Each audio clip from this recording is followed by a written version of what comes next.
What's going on, everybody? It's your boy Naruto Explain here, bringing you guys another Boruto Naruto Next Generations discussion. And today I wanted to talk to you guys about something from Boruto chapter 72 that's really stood out to me, and not necessarily in a good way, which is, for as hype as it was to see Code bounce back from Daemon knocking the incel out of Code in chapter 71 of the manga, I think our boy's sudden simp to superstar transformation isn't what we all think it's about to be. Now, hear me out for a second. Is it amazing that Code made his Ten Tails army? Absolutely.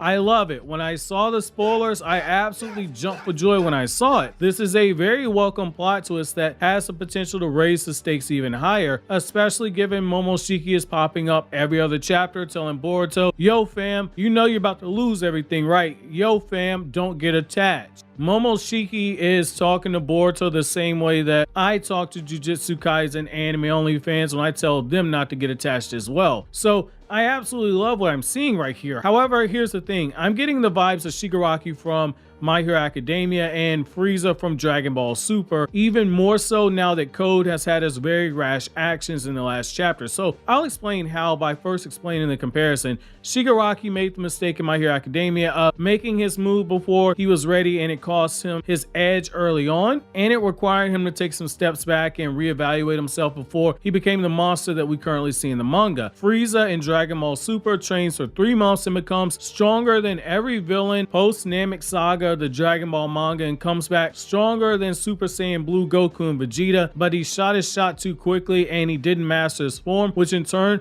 led to him having his form give out before he could ultimately secure the W. Both of these villains, they took their L's and they came back in the current manga arcs as absolute monsters who are so strong that there looks like there's no hope of winning. With Code, I think he's making a same mistake here. Yes, splitting up the Ten Tails is smart. It's so big brain that I'm actually surprised that Code, somebody I used to think who had the IQ of a Scooby-Doo villain, was the one who actually came up with the plan. I give credit where credit's due. I'm not a hater. However, for all the advantages that come with splitting up the Ten Tails, making it mobile, connecting his chakra to it and syncing his claw marks to it, for all those advantages that it gives him, part of me wonders if Code isn't making a mistake. We saw Hagoromo split up the Biju using the creation of all things jutsu, and we saw Code pull off a similar feat using his claw marks. But this is the thing that worries me. Code has a history of rushing out before thinking his options all the way through, and it feels like he's about to be bitten in his ass yet again here. Bug warned him, do not release Daemon. He did so anyway, and Daemon ended up defeating him. In chapter 57, when Bug is telling him about Ada, he warns him that whatever it is that Code is thinking is likely naive. He tells him letting Ada out isn't going to be something that works to his advantage because Ada isn't somebody who plays games and brute force is not going to work on her. Code just stops listening to Bug and he releases Ada without knowing the truth that Bug hadn't finished explaining. Ada then turns around and places him under her enchantment, and Code doesn't realize what's happening until Bug goes on to explain it to him. Code makes this alliance with Ada despite being warned by Bug more than once not to mess around with her.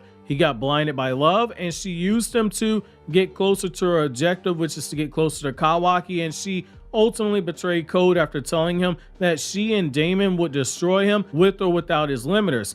He takes his limiters off, and instead of thinking back to what Ada warned him, that they could each individually kill him without his limiters, he just goes right towards Daemon. And Daemon ends up canceling Christmas on Code faster than Vin Diesel says family in a Fast and Furious movie. Now, when you look at what he's done, he's rushed to get to the Ten Tails and split it up, and if past behavior is any indication, which it often is, I believe we're going to be in a situation where he made yet another mistake because there is something that he's overlooked, and I think that his impatience is his tragic flaw. Now, I know the knee-jerk reaction would be, well, damn, if he does this like you're saying, then he's going to go back to being the worst villain of the series. It's going to be trash. And I would say pump the brakes for a second. So here's the thing. If Code did indeed make this mistake, which I do think he did, what this ultimately means is that he's going to be in a similar situation that Kabuto was in the Naruto Shippuden filler arc before the war took place. So in the manga, when Kabuto pops up with Edo Tensei, he just got it new and improved, and we as readers just rolled with it because there wasn't a lot of explanation. We just knew that he improved it. But by that point in time, we'd already seen enough crazy stuff in the manga that it wasn't crazy. Like we saw Nagato use the Dragon Ball to survive everybody he killed in Konoha. Konoha. So the idea of Kabuto surpassing Orochimaru with Edo Tensei, people just took it at face value. We've seen bigger ass pulls in the past. However, the anime did a filler arc that showed us that Kabuto's Edo Tensei, it wasn't near perfect, emphasis on near,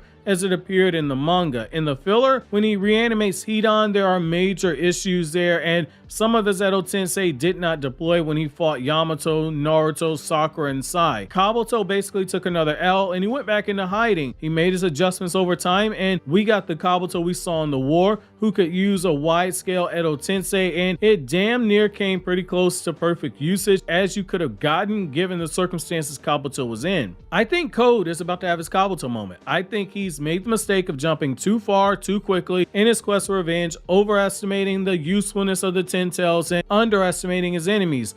With Code, this is a common theme. Him underestimating ninjas, which is a dangerous thing to do because the whole point of a ninja art is to deceive, and underestimating the enemy means to be prone to falling for deception. I believe we're about to be in a situation where Code might very well end up deploying a few of his Ten Tails out and finds out that there are limits to what he can do with them. Are we in a similar situation in Nagato where when he used the Six Paths Jutsu, he was able to control the bodies of the Six Pains without any issues, but their power and their distance were interlinked? The closer they were to the main body, the stronger that their power became. If Code tries to use the Ten Tails remotely via deploying them from the Ten Tails dimension and using his eye on their claw mark, that's no different than Nagato sending out the Six Paths, where just as Code's claw marks were on their body, the Six Paths had Nagato's chakra receivers. Our boy Code has overlooked something, and doing so during this time now where he has such a short window for his plan to work is going to be very dangerous. Perhaps this is merely an overreaction on my part, but narratively, I think there's a pattern here, and I think it will be foolish for us as a fandom to at least not consider this possibility. Now, if you put a pistol to my head and said, hey, fam, go ahead and pick, I'd say, will Code have mastery of the Ten Tails and bring about the calamity? I think there's a possibility. But I also think that he's made an error by deploying the Ten Tails in the way that he did currently. And I think there's a possibility that just as he's about to reach success, he's gonna self-implode and he's gonna have to retreat. Again, if that's something that happens, I don't think this makes him a bad character. I think that this just gives us as readers more investment to see how this antagonist is going to actually climb back over the wall. This is a bit of a refresher in manga format, at least, than what we've seen previously. Usually with the villains that we've seen, they've been pretty to the point in terms of, yes, they have setbacks, like how Zabuza had the setback after he fought against Kakashi, but you haven't really had a villain start out where he's basically at the bottom. He has low expectations and he's having to build himself up as being a threat. The closest thing we had was how Kabuto was basically a subordinate to Orochimaru and a double agent for Sasori, and we see that the whole time he was actually working to betray Sasori because he was actually an agent working for Orochimaru. After Orochimaru was killed by Sasuke, people said like, oh, okay, that guy's just out there,